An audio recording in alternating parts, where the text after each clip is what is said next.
फैसला जो कुछ भी हो मंजूर होना चाहिए, जंग हो या इश्क भरपूर होना चाहिए। मोदी सत्ता ने वक्फ संशोधन बिल पास करा के एक कानून बनाकर कहीं न कहीं एक समुदाय के खिलाफ जंग का ऐलान कर दिया है। वो समुदाय बार बार कह रहा है कि ये हमारे हक और अधिकारों की लूट हो रही है, ये संविधान के खिलाफ है, ये भारत की 15 करोड़ आबादी के खिलाफ है, उसके खिलाफ लड़ाई छेड़ने वाली बात है। अब एनडीए से जुड़ी हुई तमाम तथाकथित सेक्युलर पार्टियों ने तो अपना रंग दिखा दिया। नीतीश कुमार हो, चंद्रबाबू नायडू हो, चिराग पासवान हो, अजीत पवार हो या फिर जयंत चौधरी, इन सब ने तो अपना रंग दिखा दिया। मगर सवाल यह है कि राहुल गांधी का रंग क्या है? उन्होंने इस बार खुलकर क्यों नहीं दिखाया? पूरा देश और देश के करोड़ों मुसलमान शायद सबसे ज्यादा इंतजार राहुल गांधी की आवाज का कर रहे थे कि यह आवाज उनके हक में किस तरह से निकलती है। मगर किसी को उम्मीद नहीं थी कि आवाज सुनाई ही नहीं देगी। राहत इंदौरी साहब कहकर चले गए कि फैसला जो कुछ भी हो मंजूर होना चाहिए, जंग हो या इश्क भरपूर होना चाहिए। तो आखिर क्यों राहुल गांधी इस जंग में अपने इश्क को थोड़ा थोड़ा दिखा रहे हैं? क्या इसके पीछे कोई रणनीति है, राजनीतिक रणनीति, या फिर बीजेपी और संघ का डर है, मीडिया के प्रोपेगेंडा का डर है? आइए आज इस वीडियो में इसी मुद्दे पर बात करते हैं कि क्या मुसलमानों को भारत की राजनीति में इस वक्त अकेला छोड़ दिया गया है? जिन मुसलमानों ने भारत की जमीन और यहाँ के लोकतंत्र के लिए न जाने कितनी जानों की आहुति थी, अपना सब कुछ दांव पर लगाया, क्या आज भारत उन्हें अकेला छोड़ देगा? जिन महात्मा गांधी के टाइटल को लेकर नेहरू परिवार आज चल रहा है, क्या उनके आदर्शों को अपनाने की हिम्मत में थोड़ी सी कमी आ गई है क्या? गांधी ने तो कभी इस बात की परवाह नहीं की कि नफरती चिंटू उनके बारे में क्या कहेंगे, उनको किस तरह की गालियां देंगे। यह मुद्दा बड़ा महत्वपूर्ण है, आखिरी तक सुनिएगा। पहली बार है तो चैनल को सब्सक्राइब करके घंटी बजा दीजिए टन से। हर एक वीडियो को लाइक और शेयर करना जरूरी होता है। ये सारे काम बिल्कुल फ्री हैं, यानी मुफ्त में आप इस चैनल को मजबूत कर रहे हैं। इसके अलावा आपको मालूम है कि हम किसी धन्ना सेठ या राजनीतिक दल के दम पर नहीं चलते, तभी आपके मुद्दों पर खुल के बात हो पाती है। हमारा काम पसंद आता हो तो इसके QR कोड या मोबाइल नंबर का प्रयोग करते हुए जो भी हो सके आर्थिक सहयोग भेजने का प्रयास जरूर करें। बहुत बहुत धन्यवाद। साल 1982 इंदिरा गांधी की मौत से 2 साल पहले एक फिल्म आई थी, गांधी। इस फीचर फिल्म को देखिए तो महात्मा गांधी का संघर्ष समझ आएगा, उनकी राजनीति समझ आएगी कि कैसे उन्होंने भारत की आत्मा को बचाया। और तब आपको पता चलेगा कि राम का नाम लेते हुए गांधी ने मुसलमानों की लड़ाई कैसे लड़ी और किस तरह राष्ट्रीय स्वयंसेवक संघ के लोग गांधी मुर्दाबाद के नारे लगाते थे, उन्हें मुस्लिम परस्त कहा करते थे। मगर गांधी ने बहुत पहले ही समझ लिया था कि अगर हिंदू मुसलमान एक साथ रहे तभी यह देश बच पाएगा। तो उन्होंने दंगा रोकने के लिए खुद को कई बार दांव पर लगाया, अपनी जिंदगी दांव पर लगाई और महीनों तक उपवास किया। गांधी ने कभी यह परवाह नहीं की कि उन्हें मुस्लिम परस्त कहा जाएगा कि नहीं, मुसलमान उनका साथ देगा कि नहीं, उन्हें अपनाएगा कि नहीं। मगर उन्होंने भारत के भाईचारे को बचाने के लिए बार बार उपवास किया। आजादी के समय जब दिल्ली में सत्ता का हस्तांतरण हो रहा था, तिरंगा फहराया जा रहा था, गांधी दंगा रोकने के लिए मुस्लिम इलाकों में मार्च कर रहे थे। वे हिंदू इलाकों में जाकर भी दंगा रुकवाते थे। 15 अगस्त 1947 को गांधी नोआखाली में थे और शांति की स्थापना के लिए खुरेंजी लोगों को शांत कराने में जुटे थे। मजेदार यह है कि जब दंगा शांत नहीं होता था, गांधी उपवास करते थे और आरएसएस वाले कथित रूप से उनके मरने की कामना किया करते थे। और जब गांधी मरे तो उनकी मौत पर संघियों ने मिठाइयां बांटी, दिल्ली में उन्होंने जश्न मनाया, ऐसी चर्चाएं होती हैं। और 70 साल बाद उसी आरएसएस के चेले नरेंद्र मोदी दुनिया भर में घूम घूम कर गांधी के सामने झुकते हैं, सिर नवाते हैं और अहिंसा की बात करते हुए अपने आप को छुपाते हैं। 2002 के दाग को छुपाने की कोशिश करते हैं। 2014 में प्रधानमंत्री बनने के बाद नरेंद्र मोदी ने करोड़ों हिंदुओं के मन में मुसलमानों के खिलाफ नफरत बोई है, उनके अंदर ऐसा जहर पैदा किया है जिसके चलते वे मुसलमानों को परेशान देखकर खुद खुश होते हैं। वक्फ कानून के जरिए नरेंद्र मोदी ने भारत के ताने बाने को दो फाड़ कर दिया है एक बार फिर से, क्योंकि केरल में ईसाई वक्फ कानून के पास होने की खुशियां भी मना रहे हैं, तो पंजाब में सिख समुदाय वक्फ का विरोध कर रहा है। हालांकि एक सच ये भी है कि चर्चा शुरू हो गई है और आरएसएस ने ही इस बात की चर्चा की है कि वक्फ के बाद नंबर ईसाई मिशनरियों का आ सकता है, उनकी जमीनों का आ सकता है, यानी कैथोलिक चर्च का नंबर आ सकता है। मुसलमान अपना हक हकूक बचाने के लिए सुप्रीम कोर्ट पहुंचे हैं। सवाल यह है कि क्या मुसलमानों को उनके हाल पर छोड़ दिया गया है? क्या वे अपनी लड़ाई खुद लड़ेंगे? बावजूद इसके कि मुसलमानों ने कभी भी किसी मुस्लिम को उस तरह से अपना नेता नहीं माना जितना गैर मुसलमान को माना। मौलाना अबुल कलाम से लेकर आज तक कोई ऐसा नेता नहीं हुआ जिसके पीछे मुसलमान खुलेआम चल पड़े हों। और जब इमरान प्रतापगढ़ी ने संसद में कहा कि 1947 में जामा मस्जिद की सीढ़ियों पर खड़े होकर अबुल कलाम आजाद ने कहा कि हे मुसलमानों, तुम कहां जा रहे हो, ये जमीन तुम्हारी है, तुम्हारे पुरखों की जमीन है, उनकी कब्रें यहां हैं। तो करोड़ों आंखों से लहू टपक पड़ा।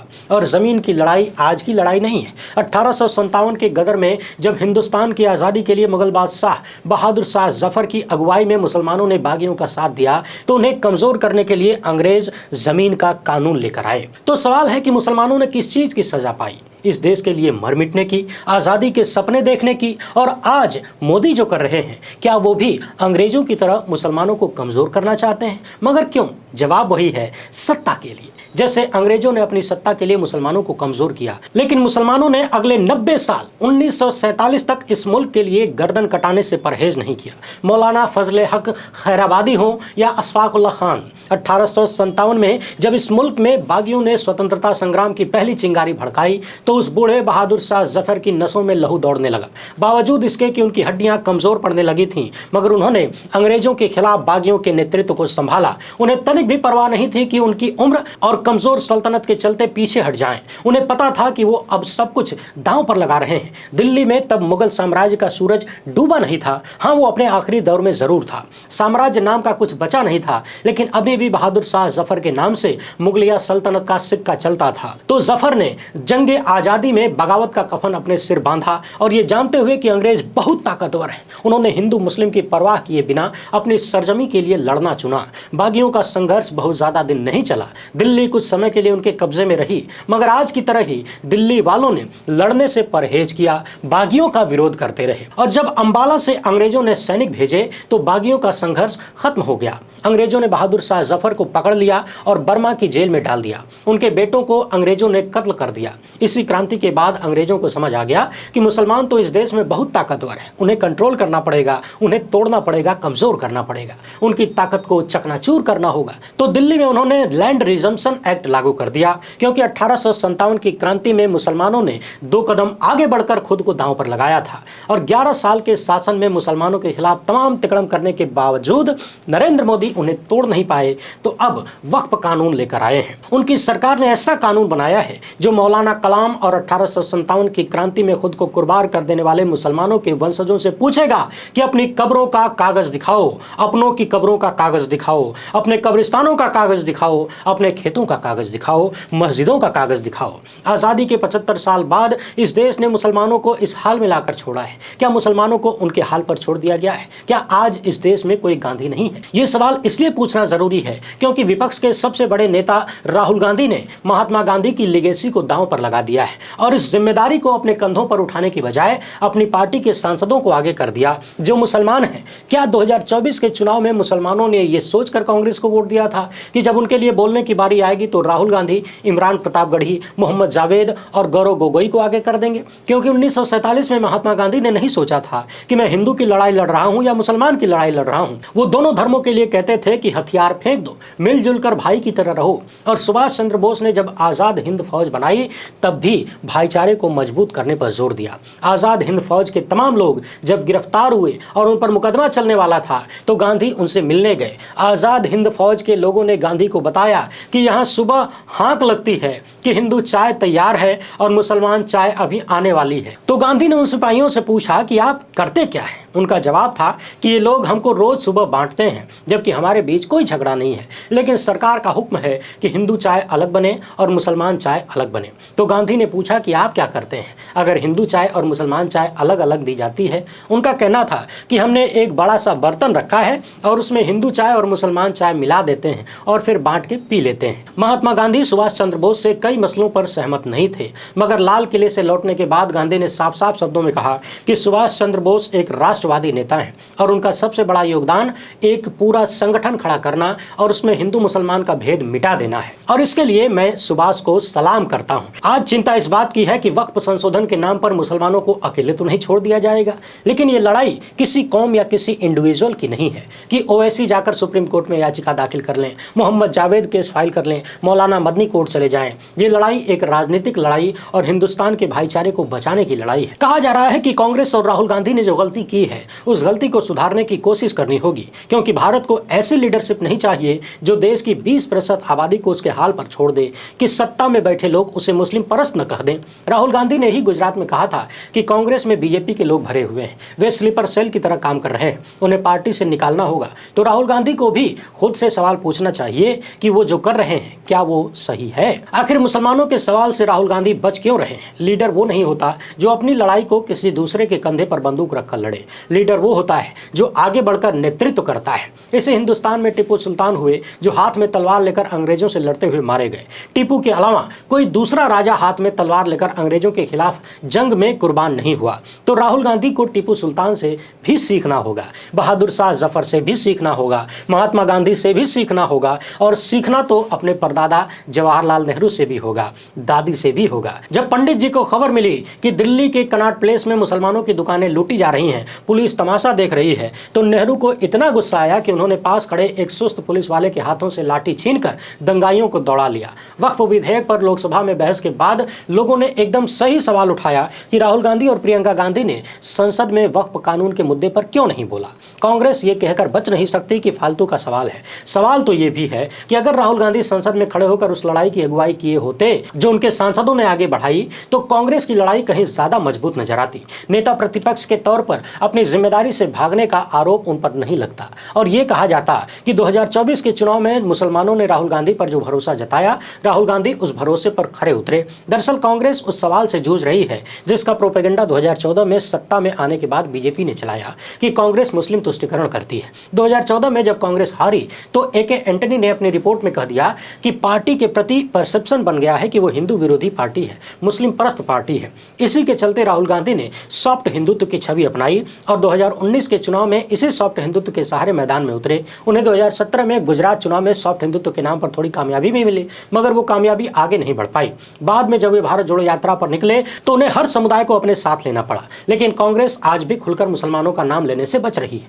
चाहे वो बुलडोजर जस्टिस का मुद्दा हो या फिर मॉब लिंचिंग की बात हो या फिर वक्फ कानून का मुद्दा। खुद को सेक्युलर दिखाने के लिए कांग्रेस ने अपने मुस्लिम सांसदों को आगे तो कर दिया, मगर पार्टी की लीडरशिप ने सेल्फ गोल करने जैसे काम कर दिया है। पिछले 11 सालों में नरेंद्र मोदी ने नागरिकता संशोधन कानून, 3 तलाक को आपराधिक बनाना, आर्टिकल 370 का खात्मा, बुलडोजर जस्टिस और लव जिहाद के नैरेटिव के साथ नफरत की ऐसी आंधी चलाई है कि मुसलमानों के लिए जीना मुहाल हो गया है। यह सब कुछ पिछले 11 साल में ही हुआ है और मोदी सत्ता ने बार बार यह साबित किया कि वो कुछ भी कर सकती है, मुसलमानों के खिलाफ मनमर्जी कर सकती है। 2002 के गुजरात दंगों की तरह मुसलमानों को टारगेट नहीं किया गया है, बल्कि उन्हें मॉब लिंचिंग में मारा गया है, उनकी फ्रिज चेक किया गया है, उन्हें किराए पर मकान नहीं लेने दिया गया है, उन्हें नागरिकता कानून में शामिल नहीं किया गया है, उनकी छात्रवृत्तियां बंद कर दी गई, वोट डालने से जबरन रोका गया। बावजूद इसके दावा है कि मोदी सत्ता गरीब मुसलमानों की खैर ख्वाह है। बीजेपी के पास लोकसभा में कोई मुस्लिम सांसद नहीं है, लेकिन मुसलमानों को लेकर बड़े बड़े फैसले हो रहे हैं। वक्फ कानून पर संसद में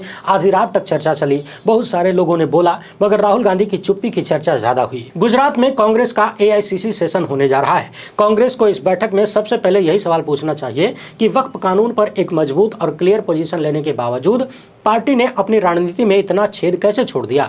जाति जनगणना के मुद्दे पर विचारधारा की लड़ाई लड़ने की बात करने वाले राहुल गांधी ने मुसलमानों के लिए न्याय के सवाल पर कैसे चुप्पी साध ली और जब पार्लियामेंट में बोलने की बारी आई तो दूसरों को आगे कर दिया, ये जानते हुए कि सरकार विपक्ष को बोलने नहीं देना चाहती, वो मुसलमानों की आवाज को दबाना चाहती है। तभी तो संभल में हथियारबंद सुरक्षा दस्ते मार्च करते हैं और प्रयागराज में योगी कैबिनेट के एक नेताजी की पार्टी के लोग मस्जिद पर भगवा लहराते हैं। राहुल गांधी को भी ये तय करना होगा कि वो मुसलमानों के मुद्दे पर क्या ऐसे ही चुप्पी साधे रहेंगे या खुलकर बोलेंगे। ये सवाल इसलिए भी जरूरी है क्योंकि मुसलमानों के पास अब बहुत कुछ बचा नहीं है और न ही उनके पास राजनीतिक विकल्प बचे हैं, क्योंकि हिंदुओं की गोलबंदी को देखकर बहुत सारी पार्टियां और नेता उनके सवालों पर चुप्पी साध रहे हैं। तो क्या राहुल गांधी भी दूसरों की तरह मुसलमानों के सवाल पर इसलिए चुप रह जाएंगे कि उनके खिलाफ बीजेपी के पक्ष में गोलबंदी हो सकती है? और चुप रहने से क्या बीजेपी राहुल गांधी पर मुसलमान परस्त होने का आरोप लगाना बंद कर देगी? उनका तो काम ही है आरोप लगाना, वो तो लगाते रहेंगे। मगर आपके भीतर जो है उसको खुलकर सामने रखना होगा। कांग्रेस सेकुलर होने का दावा करती है,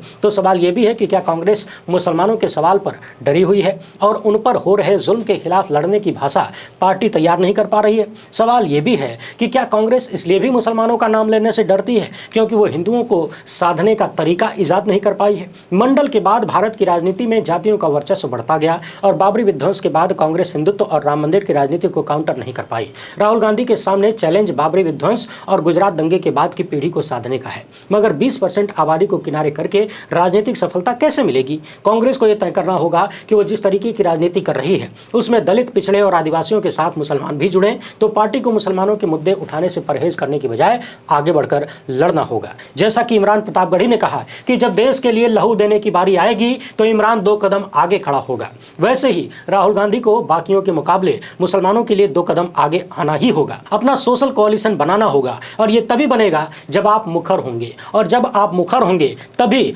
अब्दुल को आवाज मिलेगी जो अपने लिए न्याय चाहता है। सिर्फ संसद में मुद्दा उठा देने से और सुप्रीम कोर्ट में याचिका दायर कर देने से कोई लड़ाई अंजाम तक नहीं पहुंचती, वो भी ऐसी स्थिति में जब सबको अदालतों का हाल मालूम हो। वक्फ कानून के खिलाफ मुस्लिम समाज सड़कों पर उतरने को तैयार है और न्याय की लड़ाई तो मुसलमान के हक में भी लड़ी जा सकती है। भारत जोड़ो यात्रा के बाद से ही राहुल गांधी न्याय की बात कर रहे हैं, तो क्यों ना 20% आबादी की न्याय की बात की जाए, उनके हक के लिए लड़ा जाए। 2024 के चुनाव में कांग्रेस को 21% के करीब पूरे देश में वोट मिला। जाहिर है कि ये वोट सिर्फ मुसलमानों का वोट नहीं था, मगर वक्फ पर लड़ाई के बाद कांग्रेस के वोट में 20% आबादी का वोट जुड़ता है तो फिर कांग्रेस का कल्याण हो जाएगा। ये कांग्रेस का पुराना वोट बैंक है जो ऐतिहासिक तौर पर उसके साथ रहा है, मगर बाबरी विध्वंस के बाद ये वोट छिटक गया और जिस तरीके की रणनीति कांग्रेस के बड़े नेता बनाते हुए नजर आ रहे हैं, ऐसा लगता है कि राहुल गांधी कहीं चूक तो नहीं गए। जरूरत इस बात की है कि कांग्रेस न्याय की लड़ाई को एक बड़ी लड़ाई के तौर पर देखे और पीछे रहकर नहीं बल्कि 4 कदम आगे बढ़कर लड़ाई को लड़ा जाए। फिलहाल वीडियो पसंद आई हो तो ज़्यादा से ज़्यादा लोगों तक पहुंचाएं।